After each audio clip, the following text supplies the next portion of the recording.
মামা আজব জিনিসটা কি নিয়েছেন মামা? এটা তো হটপট মামা, হটপটের মধ্যে না কি মামা, মামা? এটা হটপট না, আসলেই দেখতে জিনিসটা আজব, কিন্তু জিনিসটা কিন্তু অনেক কাজের।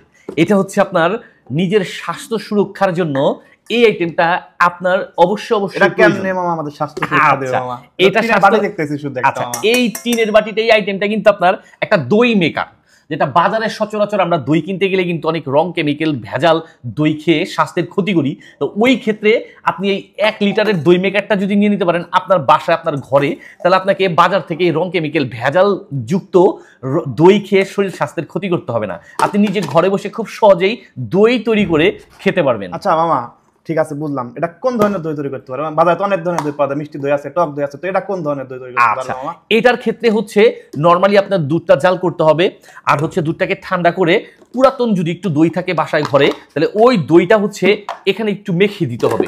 মেখে দিয়ে আপনার জাল দেওয়া দুধটিকে ঠান্ডা করে এই পাত্রটাতে ঢেলে দিতে হবে, দই সামান্য একটু মেখে তারপরে দুধটা ঢালতে হবে।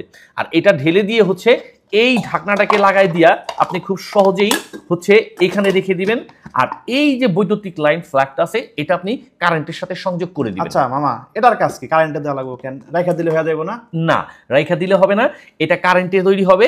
যখন ফ্ল্যাগটা দিয়ে দিবেন আর দুধটা যখন জাল দিবেন, অর্থাৎ আপনি যদি মিষ্টি দই খেতে চান এটা থেকে মিষ্টি দই বানিয়ে নিতে পারবেন, আবার যদি টক দই খেতে চান ওই টক দইটাও বানিয়ে নিতে পারবেন। চিনি যোগ করে দিলে আমি আমাদের এই যে সুন্দর বুঝতে পারছেন মামা, যখন দুধটা জাল করা হবে তার সাথে সামান্য কিছু চিনি মিক্স করে দিলে এটা দই তৈরি হবে মিষ্টি দই, যেটা দিয়ে আপনি লাচ্ছি আর অনেক কিছুই তৈরি করে খেতে পারবেন। আর যদি মনে হয় যে না আপনি স্লিম হওয়ার জন্য বা আপনার স্বাস্থ্য সুরক্ষা করার জন্য হচ্ছে টক দই খেতে চাচ্ছেন বা বিভিন্ন আপনারা আইটেম তৈরি করার ক্ষেত্রে টক দইয়ের প্রয়োজন হয়, তাহলে ওই ক্ষেত্রে আপনাকে এটাতে ওই দুধটার সাথে চিনি মিক্স না করে টক দই তৈরি করে নিয়ে খেতে পারবেন। মামা সামনে তো গরম আসতেছে, তো লাচ্ছি তো আমাদের সবার পছন্দ, তাহলে আমারও তো একটা দরকার মামা। অবশ্যই মামা, এটা শুধু আপনার জন্যই না, আপনাকে তো দিবই, সারা বাংলাদেশের প্রত্যেকের ঘরে একটা করে দিতে যাচ্ছি।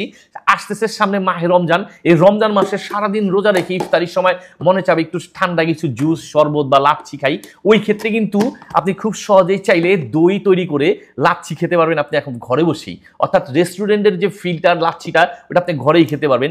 আর রং কেমিক্যাল মুক্ত ভেজাল মুক্ত দই খেয়ে আপনি আপনার স্বাস্থ্যটাকে সুরক্ষিত রাখতে পারবেন। আপনি নিতে পারবেন এটা এবং আপনার পরিবারকে সুরক্ষিত রাখার জন্য এই দই মেকারটি নিতে পারেন। নিজে ব্যবহার করুন এবং অন্যকে ব্যবহার করার জন্য এটি গিফট করতে পারেন।